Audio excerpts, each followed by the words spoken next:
Hello, ladies and gentlemen. Hello.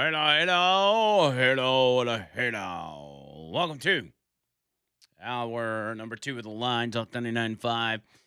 Trish sent me a text during the break. She's like, hey, honey, I'm really thinking about it. Where should we go on a trip? We've been talking about going on a trip or whatever. Yeah? And I was like, well, John Bird and I were just talking about going to D.C. for the 250th birthday.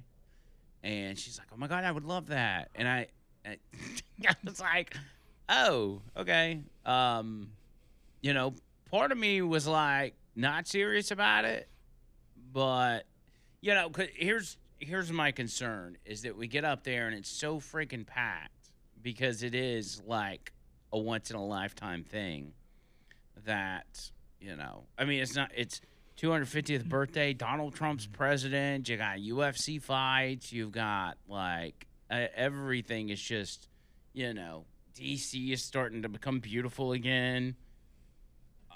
What a great time to go. I know. There are a lot of things to see. But there's going to be a lot of people there. Well, look, I'll be dressing as Uncle Slam, so I'll be knocking people out of the way, and they can't do anything because I'm Uncle Slam. Oh, that's right. Patriotic. I forgot. I got to tell Trish that you invited yourself. Oh, you haven't told her? No, not yet. No, that's okay. I'll watch it on TV. I'll work it in. What a video. Should I just call her and say Bird wants to go too? But don't do it on the air. Don't put her on the spot. Andrew. I'm gonna call her. Oh my gosh. I'm not going. I don't want to go.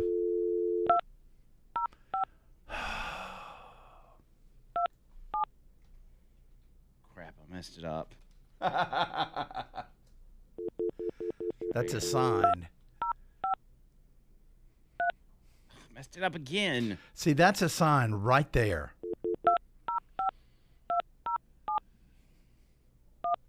She's working, so she may not even answer. We'll see what she says. Hello? Hey, it's your husband. We're on the radio. So before you text that to me, we were actually talking about it on the radio. We were like, we should go to D.C. for the 250th birthday, even though it's probably going to be like super packed or whatever. And John Bird's all like, yeah, I can't wait for us to go. And I'm like, John Bird, I didn't invite you. And that's not true. You're a liar. I never said that. And then he guilt trips me, and I'm like, okay, well now I got to figure out how to tell Trish that John Bird wants to go. How can you lie to her like that? So I figured I would just let you know on the air. So it would be. I think it's totally easy. Fine with John Bird coming. She's the best. Well, she's gonna say that either way. That's why I'm doing it on the radio. She's not gonna tell you can't go live on the air. You know what?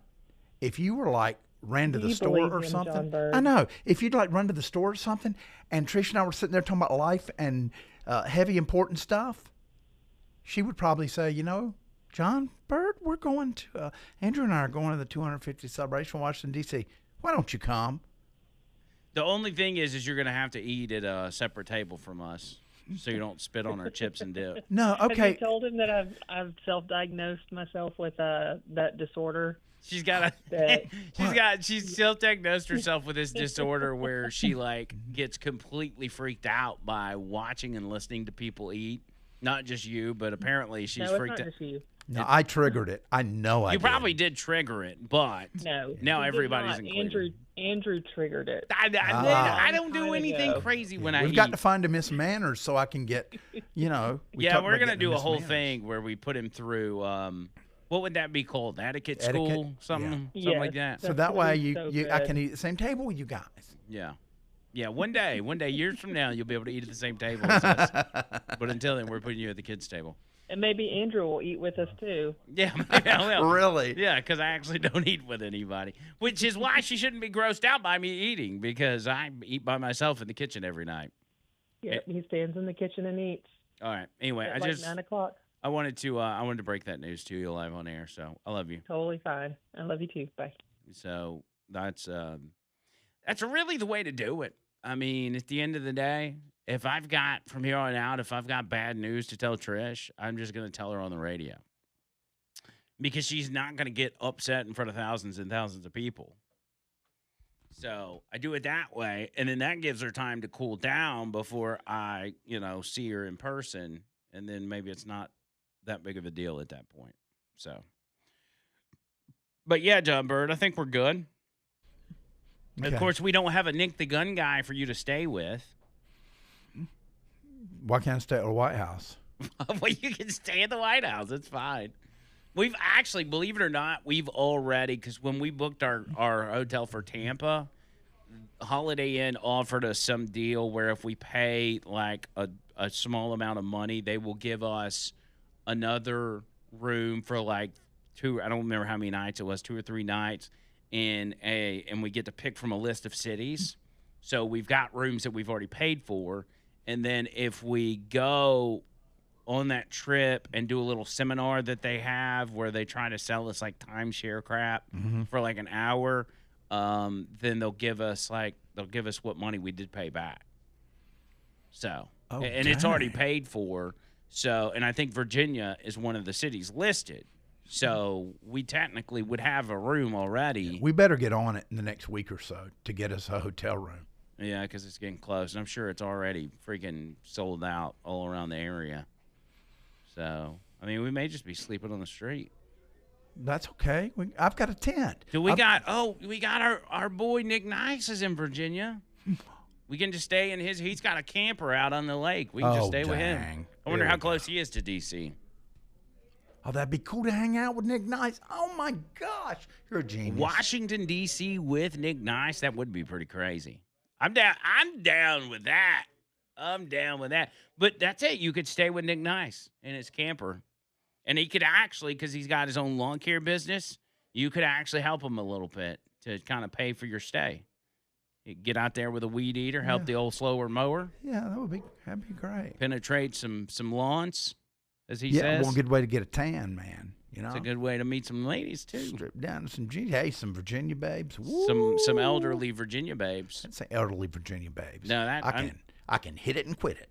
I did not mean that. That's what the kids say. I don't even know what that means. What does that mean? Well, I mean, based on Jawbone Jam, you're not hanging out with elderly women. You're hanging out with the women in their 20s. Good friends. I said hanging out. I didn't say what you were doing.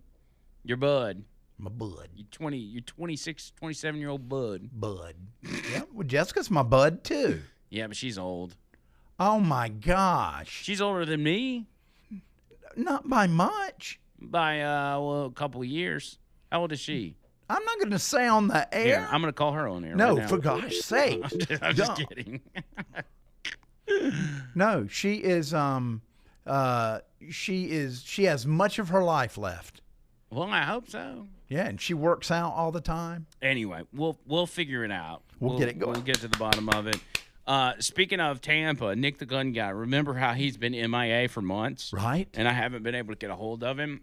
Well, on Bubba's show this morning, he's talking about some glass in the new studio that they need to get put in because it's not blocking, whatever. Anyway, the studio's freezing because they don't have this glass put up yet. And he's like, well, Nick the Gun Guy's supposed to be getting us this glass from a guy he knows or whatever. And he's like, none of my guys can get a hold of him. And I thought, well, that makes me feel much better because I felt like I was getting ghosted, like I had done something to rub Nick the wrong way. And apparently he's kind of ghosted everybody. So, and hopefully he's okay. Hopefully there's nothing crazy going on. I know. But it does make me feel better because I legit started to get a complex and thinking that I did something or that we, the over-the-line guys, did something wrong. But Bubba did what I just did to Trish, and he just called Nick on the air. And Nick answered, and he's like, Nick, where's my glass? What's going on? He's like, oh, Bubba, I'm going to see him right now. Blah, blah, blah, blah. And Bubba just wore him out, and Nick was trying to, calm him down and everything else. And it was just... Man, let me work on it. And I had met his wife, and she's really cool. I'm friends with her on Facebook. So I'll... Yeah, you should message her and say, hey, we miss Nick. Would you get him to call us?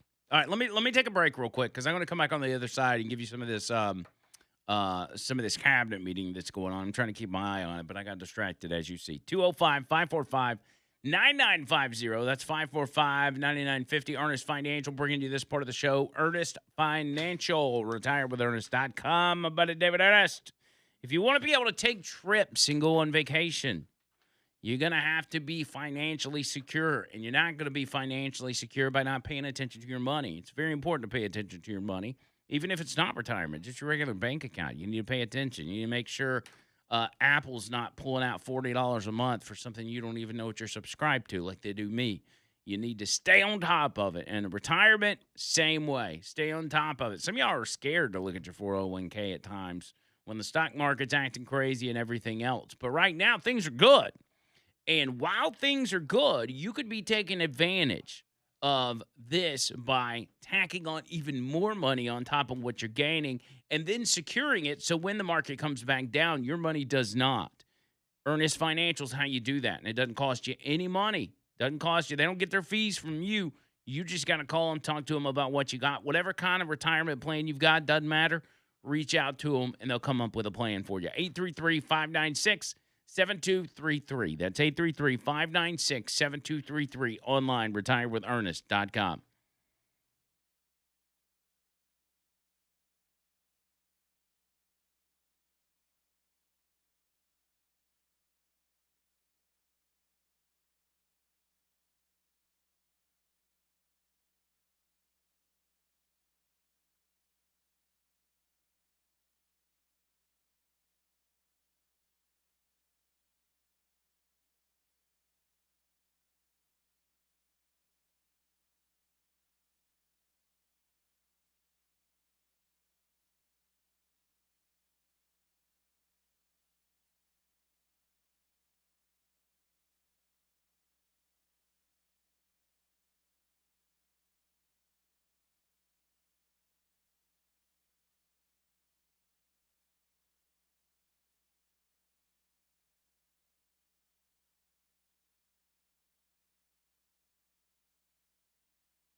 Can you tell what the hats say that they have?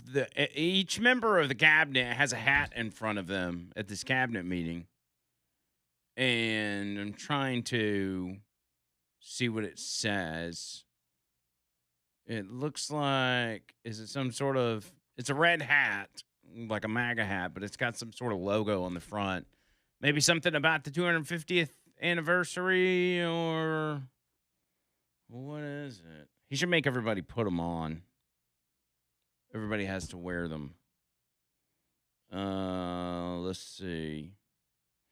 And I don't know what they say. Anyway, he's talking about a lot of different things. He mentioned a moment ago about 125-year-olds getting payments from Social Security. He said just the numbers of fraudulent people on Social Security, people that are 115 years old, 125 years old, getting payments. He says, it's funny. I said, do those payments get turned back? No, they accept them. Well, somebody's getting the payment. It's not a person that's 125 years old, but that's the least of it. The numbers that we're finding out, we have great people in Social Security. We're going to make our Social Security so strong, so good, that you never see anything like it. That's the direct quote. It's hard to read transcripts of Donald Trump speaking sometimes. Marco Rubio speaking now, and I think it's important that we listen to what he has to say with what's going on in Iran. Let's go to that live. Could be made. I just want to remind everybody, Mr. President, you know this well, you have other options available to you if that doesn't work. But the bottom line is that we prefer the negotiated diplomatic route, and we're going to give it every chance to succeed. You know, you're giving it every chance to succeed, Mr. President. But here's the bottom line, because I keep getting asked, what is this all about? It's very simple. Iran and these people in charge of Iran can never have a nuclear weapon, and they will never have a nuclear weapon, and they most certainly will not have one as long as you're President of the United States. On that point, it's very clear. Just two quick things I want to touch upon. One, you touched upon the border and security. Part of securing our border is dealing with the people that are in this country unlawfully, many of whom do not want to go back to the country that they originally came from for a variety of reasons. Either we can't send them there, or some judge ties us up. And one of the key things we have achieved is now 20 countries have signed third country national agreements, meaning these are safe countries where individuals who refuse to go back to their country of origin can be sent to that country instead. We've gotten 20 countries now around the world who have signed agreements that allow us to deport people to those places.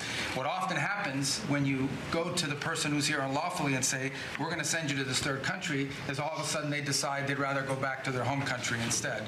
So it gives the ability to enforce our laws, and we work very closely with the Department of Homeland Security on that front. Something else that I know is concerning people, because it's on the news, is Ebola. Our number one obligation, you know, we're involved in foreign policy, but even our foreign policy, the number one priority of our foreign policy is to protect the American people. We cannot and will not allow any cases of Ebola to enter the United States. And so the State Department and other agencies represented here, the Centers for Disease Control, HHS, others, are working very, very hard to contain this crisis to the countries where it's currently located, particularly the Democratic Republic of the Congo. And so we've surged assistance to make sure that that is being contained there. And obviously, multiple agencies involved here are also very involved in tracking people, just to make sure that nobody comes into this country that has Ebola and creates a problem for us. And we feel like we've got good efforts in place to do that, and Americans should feel assured that the President and his administration is doing everything we can to protect them on that front. My last point, you said I was all over the place. One of the places I stopped in last night was to initial the Trump Route for Prosperity in Armenia. This is a key linchpin of the peace deal that you were able to achieve between Armenia and Azerbaijan. And in addition to that, we also signed a critical minerals MOU with them, and a strategic engagement one as well. So just a reminder of another war you helped to settle, Mr. President. But from that now we are seeing the emergence of a great new relationship with Armenia that really had grown stagnant for a very long period of time. So we're doing well on that front as well. Thank you. And could I just ask you, Cuba and Venezuela, what's going on there? Well, interesting. On Venezuela, that process continues, that three-phase process, you know, of obviously stabilization, recovery, and transition. I would just say, just since January 3rd of this year, okay, and I think this number's right, and Chris or Doug can correct me on this, but I think over 10 million barrels of Venezuelan oil have been delivered to the United States since the 3rd of January. That industry is being professionalized for the first time ever. It's going to the benefit of the Venezuelan people. They are selling oil in the market at market market rates. The money's going to an account in the United States, controlled and monitored by Treasury, audited by KPMG, and it's for the first time ever, the money's not being stolen. It's going to the benefit of the Venezuelan people. Cuba's in a lot of trouble because, unfortunately for them, it's run by a bunch of incompetent communists. And being communist is bad. Being an incompetent communist is like the worst. And but the country's been taken over by this company called Gaesa that basically controls 70% of the economy. None of the money in that company goes to help the Cuban people. None of it. So we'll be talking to them. We'll be working on it. You know, we want something good for the Cuban people, and hopefully there'll be a good outcome there for them. There needs to be. It's 90 miles from our shores, and having a failed state 90 miles from our shores is a threat to the national security of the United States. So we're producing right now more oil by double than Russia and Saudi Arabia combined. There's never been anything like that. We don't need oil. We don't need the Straits. We don't need anything. But we have more oil now being produced by double, by 2 times, than Russia and Saudi Arabia combined. It's a great stat. Do you want to say something about that? Well, I would, President Trump, under your leadership, we've opened up lease sales on public land. This is land that was put away for the benefit and the use of the American people, like the Strategic Petroleum Reserve in Alaska. The Biden administration had illegally stopped holding lease sales during their administration. President Trump famously said, drill, baby, drill, but before you can drill, you've got to open public lands. Between the lease sales that have happened in the Permian, in the Bakken, and on the North Slope, just since January of this year, it's over $4 billion of revenue has come into the Treasury. That's 13 times more than the Biden administration brought in on lease sales in the entire 4 years they're in office.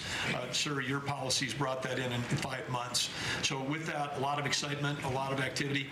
We also inherited just in one district in Carlsbad, New Mexico, 5,600 unprocessed applications to drill for oil and gas on public land. And when we're drilling on public land, those companies pay a royalty, and that money comes to all of our citizens, and it goes to local school districts, and it goes to states. It is the core of the economy in parts of our country. The team down there working for the Department of Interior, Bureau of Land Management, has dropped that by 91%. It's one of the reasons why they had a record lease sale. It's because now people go, I can bid on federal land and I'm going to get a permit to drill, and it's not going to take me 5 years to get it. I'm going to get it in a month or less. And so it's exciting to see your vision. And of course, with this energy dominance, us, as you just noted, largest oil producer in the world, largest natural gas producer in the world, largest natural gas exporter. This is an opportunity for us to bring prosperity and affordability here at home, but also bring peace abroad. So President Trump, your energy dominance strategy with Chris Wright, Lee Zeld, and all the people that are working on this, people around the room, it's been really incredible. And of course, you mentioned Venezuela, but all that flowing to our Gulf Coast refineries is also helping to keep the price of gas down at home.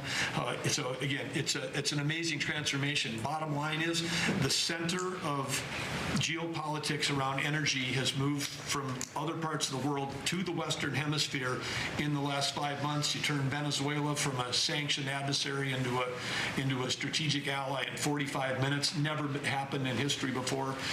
And what's going on in Alaska? When I was there last week in Alaska, the North Slope, 80,000 barrels a day coming online at Pica. That wouldn't have happened with you. It's up by Willow on the North Slope. That's going into the Alaska pipeline. And that's what a lot of people don't understand is the massive amount of oil that's being produced. It's wild. It's wild. I'll talk more about that when we get back on the other side. Hang tight.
Oh, man, I love this band so much. Highly Suspect. Which That's some is good old rock and roll right there, buddy. Highly Suspect is also what you call John Bird in a wrestling onesie. Highly Suspect. Well, I mean, At least back then. what's in his crotchal area. That's highly suspect. Liar. Is it a sock or is it a cucumber? The world may never know. It's the real me. How dare you? Trump now talking about D.C. is looking beautiful, which is good if I'm going to make a trip up there for the big 250th anniversary. I need to really figure out if I'm going to do that because I'm going to have to take vacation. By the way, I don't know if this is a glitch or what. Nah, I probably shouldn't talk about that.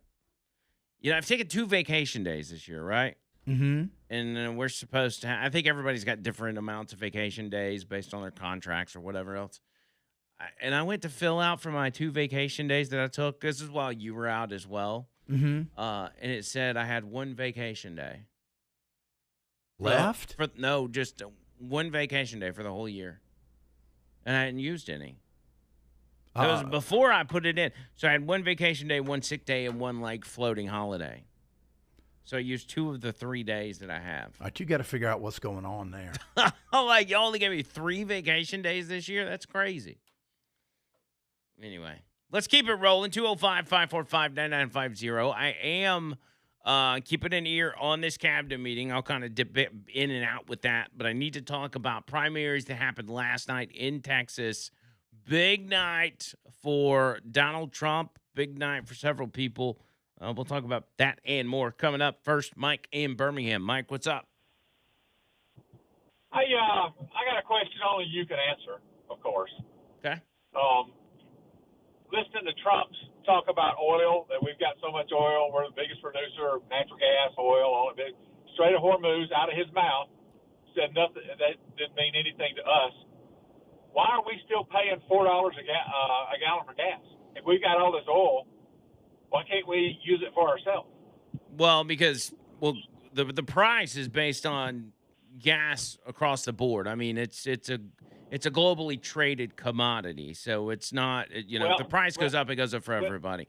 But to get in the weeds on it, just to answer your question real quick, with the process of gas, you probably know this. I mean, you drill it from the ground, you then have to send it to the refineries, and they end up, putting it in the form of what ultimately ends up in your gas tank. And we don't have the refinery capacity to just drill it out of the ground, refine it here, and then give it to the American people. It has to go to different places all over the world. With that said, the Trump administration has made major moves in getting refineries in this country up and going, but that also takes time.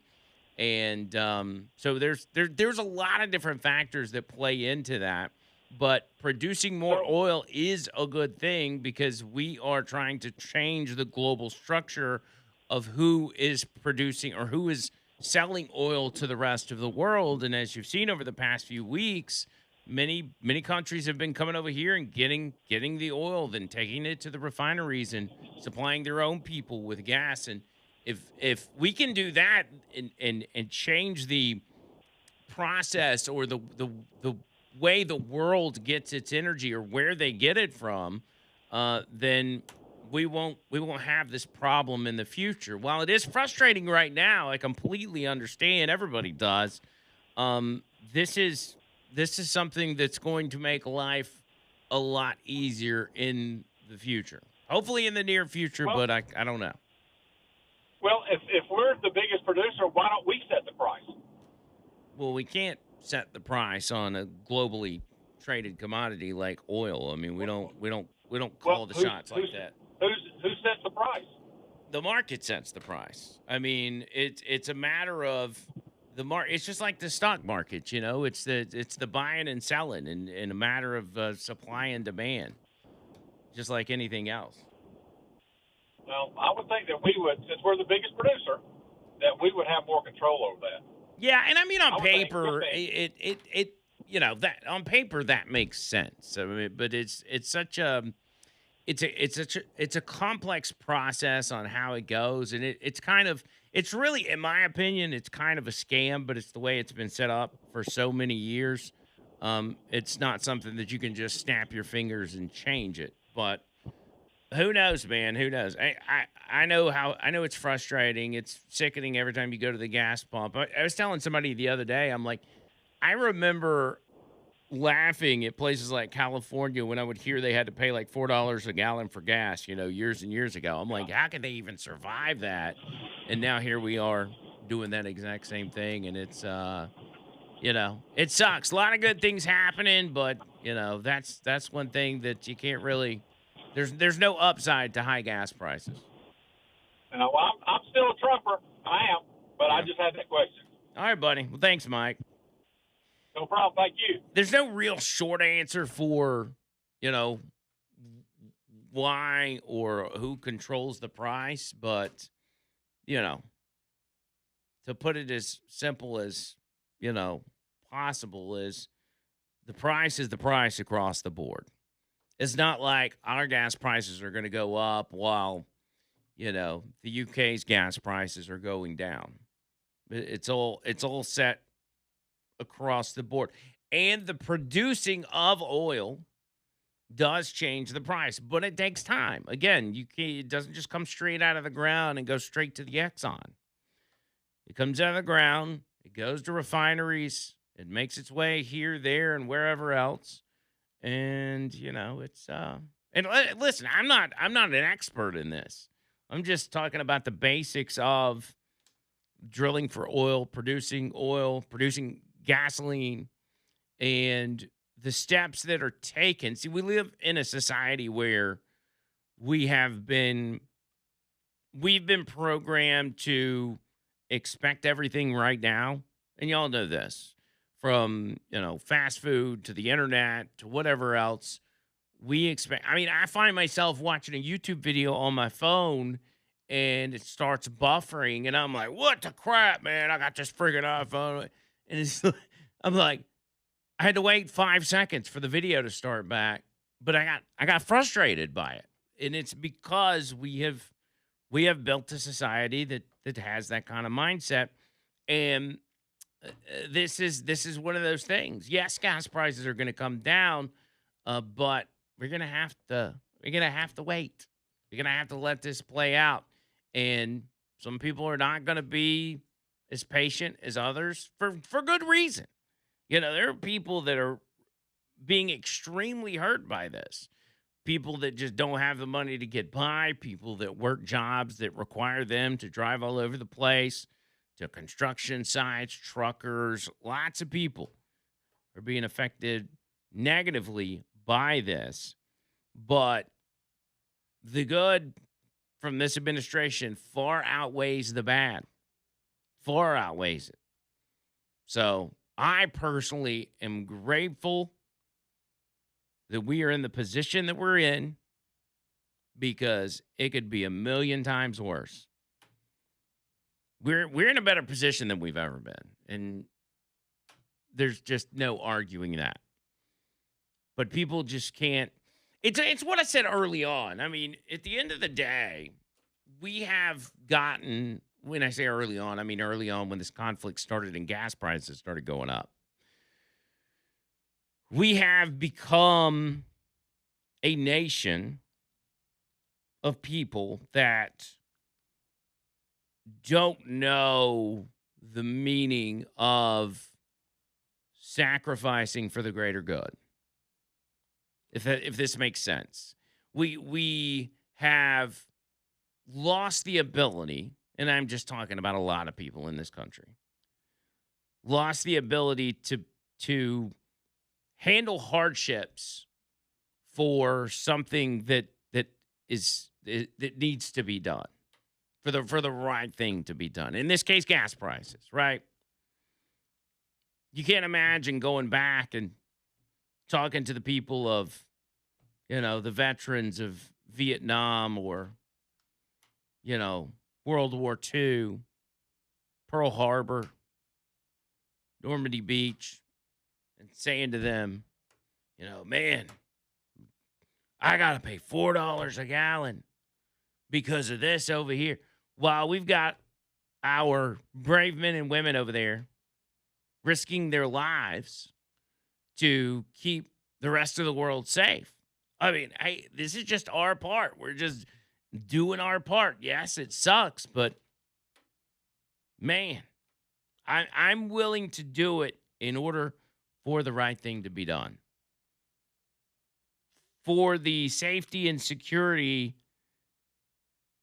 in the future for my kids and grandkids and their kids. For a better country. Because as much as I don't like to think about it, it's sometime in the future, you're going to have a Democrat president. And heaven forbid, but it's likely, you'll have a Democrat president, a Democrat majority in the Senate, and a Democrat majority in the House. And those individuals will be doing things that are very detrimental to this country. Donald Trump knows this. And that is why he is so aggressively pursuing things that need to be done that have never been dealt with. He understands, like I do and like some of you guys do, that we're not going to have a president with a set of balls this big in the future. We may have some good presidents, but we're not going to have presidents like this that make these hard decisions and go after a problem solver. And because of that, it's going to be very detrimental to this country to not solve the problems because they're not politically convenient. As we have this discussion, it's not politically convenient for Donald Trump to have $4 a gallon gas in Alabama. It's not good. And he knows that. But he also understands that there are certain things that have to be done. And if he doesn't do it, who's going to do it? I can't think of anybody. Why? Because everybody else is going to be concerned about what's politically popular, what's politically convenient. And that's been the story all along. That's what we've always dealt with. Politicians, leaders, presidents, whoever, don't want to do what's right because it might hurt them politically. So I'm grateful. Not grateful for $4 a gallon gas, but I'm grateful that we have somebody that's thinking about what is to be in the future. What is going to happen and what position are we going to be in 1, 2, 3 generations from now? And setting those generations up for success and safety and prosperity and freedom, I'm grateful for that. And if it takes a little money out of my pocket in the meantime, temporarily, I think a lot of other people are willing to do it.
By the way, Bird, Nick Nice says 0 turn, weed eater, and a blower, 3 tools run by 3 tools.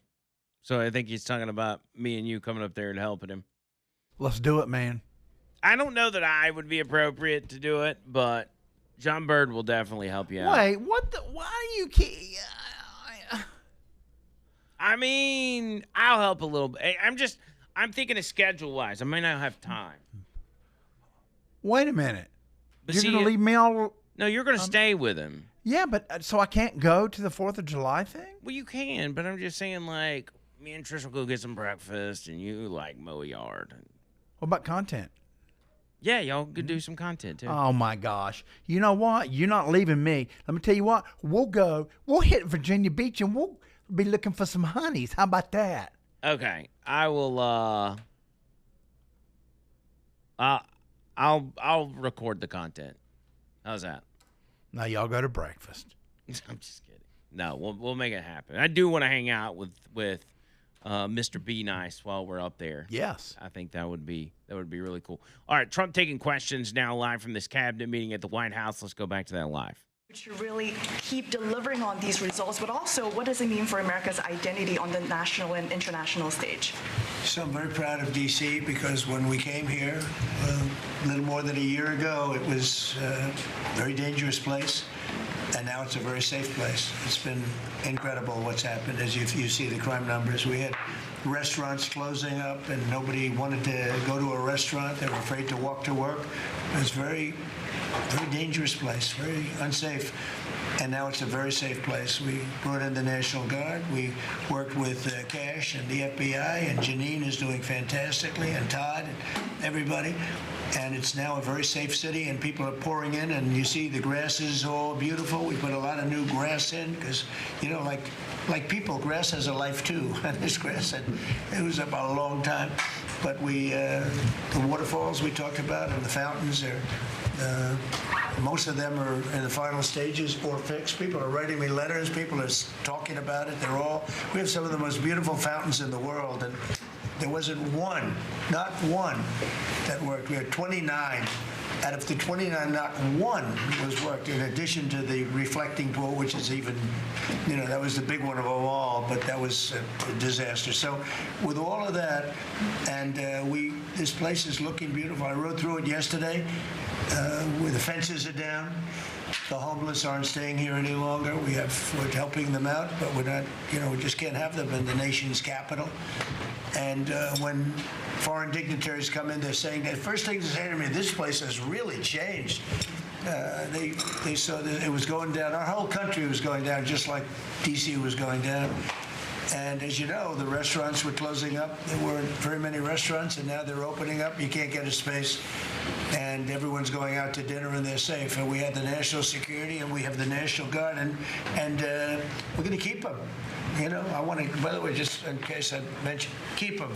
And don't lower the number either. So somebody said, oh, are there less? I said, I hope not, but don't lower the number if you don't mind, okay? We're going to surge this summer, too. Yeah. They look great. You know what? They give people... We took out 5,000 criminals, hardcore criminals. By the way, 90% of the crime is calculated. They count 2% of the people do 90% of the crime. That's a great number. Because when you get rid of 2%, 2% you can get rid of. 90% you can't get rid of, 2%. So 2% create 90% of the crime, 91% actually, to be exact. And we moved 5,000 people, Todd, out of here. These are career criminals. Many of them came over from the last administration through the open border, the ridiculous open border, no vetting, nobody knew who they were. They came out of prisons, they came out of, they're drug dealers, there were people from mental institutions. And Washington, D.C. is now a safe and beautiful place. And it's only going to get more beautiful. Yeah, please. President Trump, thank you so much for having us in here today. What are your thoughts? Why do you think that Joe Biden is trying to sue the Department of Justice, former President Joe Biden, to have his tapes that he did interviews on blocked from the American people hearing them? Do you think that he's trying to hide something? And maybe Acting Attorney General Todd Blanche could comment on if they will countersue and release those tapes to the American public. Are you talking about it with respect to his book? With respect to his memoirs. I'd like to see it. I don't know. Maybe there's some constitutional reason. I don't know. I would like to see what he has to say, because We can never allow what happened to this country to happen. The man was grossly incompetent, and the Democrats, I call them the Democrats because the policy is so bad, but they came very close to destroying our country. We can never let it happen again, and I hope that you're able to produce that. I think it would be a very interesting reading for people. On the Strait of Hormuz, Mr. President, Iran wants control of the Strait of Hormuz. Would you accept a short-term deal that allows Iran and Oman to control the strait? And would they have to open it immediately, or would you be open to that happening over a period of time? No, the strait's going to be open to everybody. And who would control it? It's international waters. Nobody's going to control it. We're going to watch over it. We'll watch over it, but nobody's going to control it. That's part of the negotiation that we have. They would like to control it. Nobody's going to control it. It's international waters, and Oman will behave just like everybody else, so we'll have to blow them up. They understand that. They'll be fine. Mr. President, thank you. How much economic pressure do you feel to get the Strait of Hormuz open? Well, you have to say, the United States has so much oil that we are an exporter of oil. So we have plenty of oil. We're very lucky. We're blessed with the greatest piece of land in the world from that standpoint, and we have more than anybody else. And now when you add Venezuela to it, we have, I think, 64% of the world's oil. And we're getting along very well with Venezuela, by the way. It's being run really beautifully. The big companies are moving in. It's going to be amazing because it's also, like us, they're very blessed in that sense. But we have natural energy that no other country has. We have more than anybody else. So it's really a world problem because most of the world doesn't have that, and we're making it available. During the closing, I don't know if you've seen some of the satellite pictures, boats, hundreds of boats lined up. It looks like, I used to say, the Long Island Expressway with cars. They're lined up, and they're coming to Texas, Louisiana, they're coming to Alaska to fill up their boat. They're big boats. Some of them are really big, 2 billion gallons. Even bigger than that now they make them. They make them up to 4, Chris, I hear. Now they make them up to 4. The 4 are now the big ones. Used to be the 1s. Now it's 4 million barrels of, think of that, 4 million barrels of oil in one boat. But they're lined up, and they're right now heading to Texas, and they've already filled up, and they've gone back. In addition to that, you have a lot of boats. You have about 1,500 boats in the strait wanting to get out, and at the right time, we'll release them. But the American people, sir, are seeing higher gas All right, prices. let's hit this break. Come back on the other side. More of The Line, hour number 3.